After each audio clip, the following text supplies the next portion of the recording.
O ex-ministro da Casa Civil do governo Lula, José Dirceu, afirmou que a direita está ganhando a disputa política e cultural no Brasil. Ele também defendeu uma atualização política, teórica e de organização para o Partido dos Trabalhadores. José Dirceu destacou ainda que partidos como o Republicanos, União Brasil e o Progressistas estão ficando fortes porque estão construindo diretórios pelo país. A fala do ex-ministro foi em um podcast do PT na Bahia.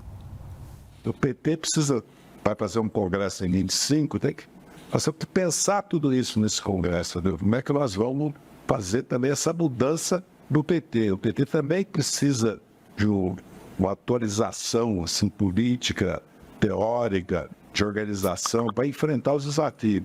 Porque se nós analisarmos a situação da direita, eu tenho dito, fortalecimento, nós temos que observar como é que esses partidos estão se fortalecendo. Não é só parlamentar e eleitoral, também território, diretórios e lideranças e militância. PP, PF, PSD, PN, União Brasil, eles estão ficando fortes. Hoje o país está muito politizado. Está muito politizado e em disputa político-cultural. E a direita está ganhando essa disputa político-cultural. Zé, você concorda com a fala de José Dirceu de que a direita está vencendo o debate político-cultural, mas antes você gostaria de acrescentar algo do bloco anterior, não é isso? Exato, Leandro, muito obrigado. Só um rápido comentário. Eu vejo uma certa incoerência na análise de citar as pesquisas e dizendo que a popularidade do Lula está caindo quando se reconhece que as pesquisas dizem que a popularidade está estável.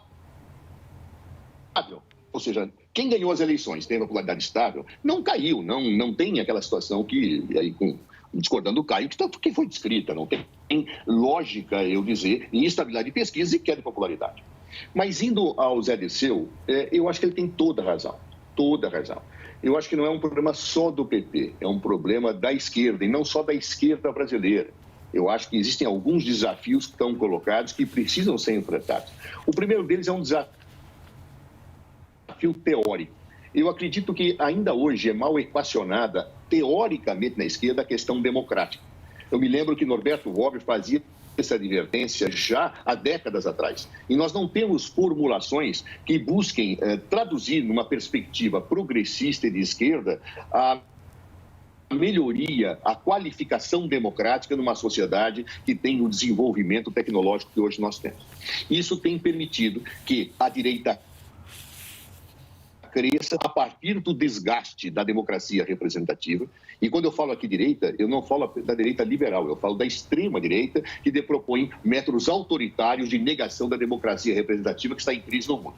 Então, é um pouco o que eu vejo, a esquerda tem que melhorar esse padrão teórico e discutir profundamente novos instrumentais de relação com a sociedade. Caio, a direita está vencendo o debate político-cultural, segundo José Dirceu? Bom, em primeiro lugar, eu espero que ele tenha dado essa entrevista vestindo tornozeleira eletrônica, né?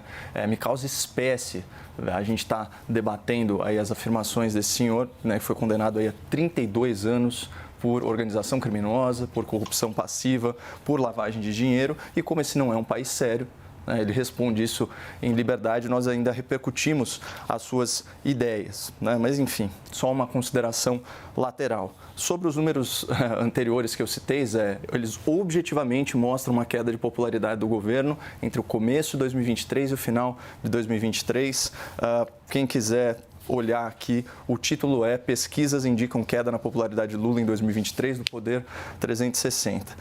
Agora, eu falando sobre as falas, né, do senhor José Dirceu, eu discordo. Culturalmente, a esquerda já venceu essa batalha, vence essa batalha há décadas. Vamos falar das universidades, vamos falar aí da classe artística, especialmente a elite da classe artística, vamos falar das redações dos jornais, dos telejornais, das emissoras. É praticamente um pensamento hegemônico da esquerda. Quando a gente fala de sala de aula, a gente fala praticamente de ambientes de doutrinação. Agora, realmente, do ponto de vista de comunicação, existe uma exceção, que são as redes sociais. Isso amparado, inclusive, por dados objetivos, né? Teve uma matéria, inclusive, aqui da casa, da CNN, em 2023, que diz: apenas um governista está no top 10 em popularidade digital no Congresso. Isso vale tanto para a lista da Câmara Federal quanto para a lista do Senado. Ou seja, entre os 10 mais populares digitalmente, vamos falar assim, apenas um é um parlamentar de situação, os demais são parlamentares de oposição. Por quê? O Zé chama isso de desgaste da democracia representativa. Não, isso é a democratização das redes, né? Então, as redes sociais, elas dão voz a uma maioria silenciosa. Lá, ela pode dar o seu endosso consumindo determinados conteúdos e não necessariamente são conteúdos extremistas, não, nada do tipo. São conteúdos com os quais a pessoa se identifica, né? Agora, e não à toa, a esquerda mais radical, militante, tenta fazer o quê? Tenta suprimir a informação no ambiente virtual, tenta censurá-la, né? Agora, o que me chama a atenção também, né, no tom, eu estava vendo trechos aí dessa entrevista do Zé Dirceu, são falas como a que ele disse o seguinte: olha, uma das tarefas principais é a disputa político-cultural e dos territórios, né? Então, sempre uma metáfora de guerra e tal, isso é muito comum nos discursos do Zé Dirceu. Nesses anos, houve uma mudança social e cultural enorme, por causa do fundamentalismo religioso, por causa da ocupação dos territórios por força dos partidos de direita. E nós recuamos. Vimos agora no 1º de maio de 2023, olha só, por coincidência, meu exemplo no bloco anterior, não houve uma mobilização nacional. E não vai, porque Lula e o PT não engajam mais ninguém. Agora, falar em fundamentalismo religioso aqui no Brasil, isso é uma referência ao quê? Ao movimento evangélico?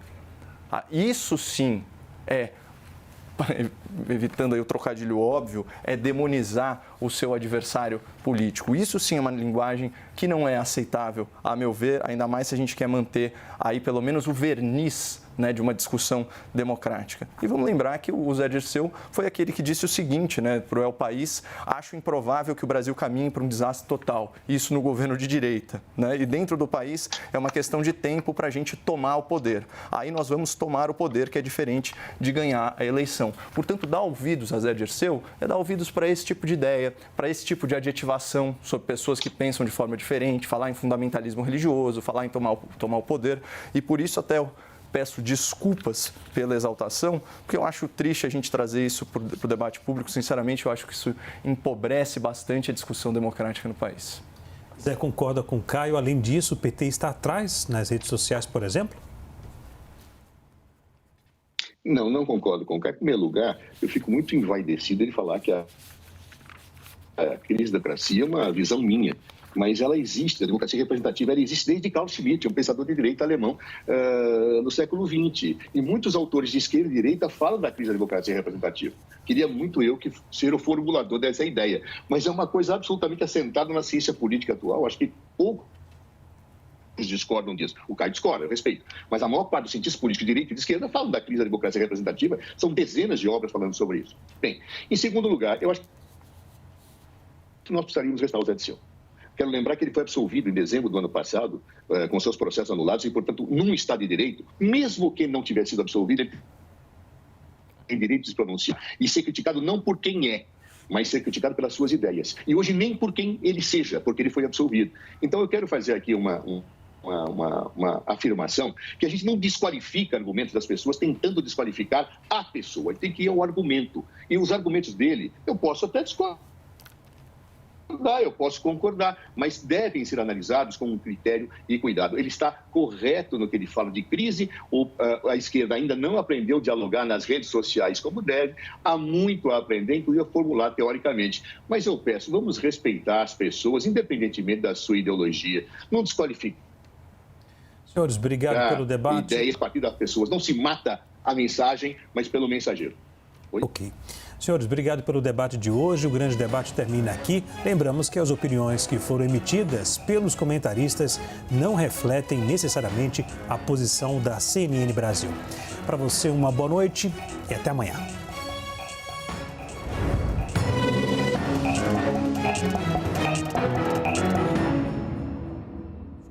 CNN Brasil.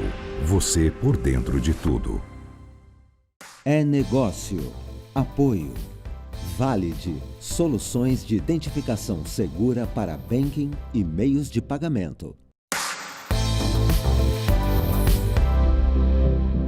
Olá, seja muito bem-vindo, seja muito bem-vinda. Eu sou o Carlos Sambrana e este é o É Negócio, uma parceria CNN Brasil e Neofeed.